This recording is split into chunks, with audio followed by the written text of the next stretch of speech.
Now that I've begun speaking, you're probably already making assumptions about my identity based on what you were hearing. One assumption might be that I am Canadian. We are, after all, at a Canadian university, and I am speaking what sounds like Canadian English. If you assume that I'm Canadian, you might also assume that I have certain cultural knowledge, say a favorite Tim Hortons donut, or that I know how to skate, or that I say sorry all the time, right? We've constructed this idea of being Canadian, but what is it based on? Without realizing it, we use language as a tool to categorize each other. One of these categories is the authentic local, someone who is from here, someone who speaks the way we expect locals to speak, someone who has the cultural knowledge we expect locals to have. So what happens when someone has neither the language nor the cultural knowledge of a place, such as the millions of refugees who are migrating to new homes over the past 2 years? How are they categorized by locals, and what chance do they have to feel like they belong in their new homes?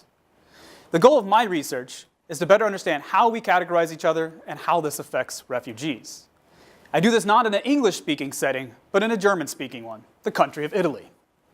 Wait, German in Italy? Isn't Italy full of Italians who speak Italian? Well, this is not the case with the province of South Tyrol. Here, German is a majority language and one of 3 official languages.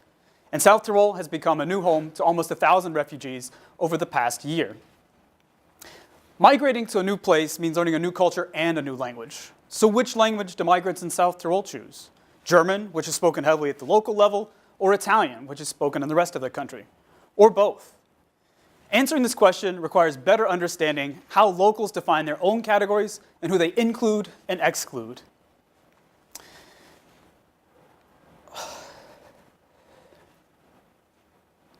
In my research, we can better understand how we categorize each other and how we all work to create these authentic identities.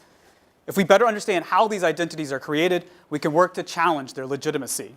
By challenging these identities, we can ultimately open up a new space for the inclusion of others, even if that's just an American like me. Thank you.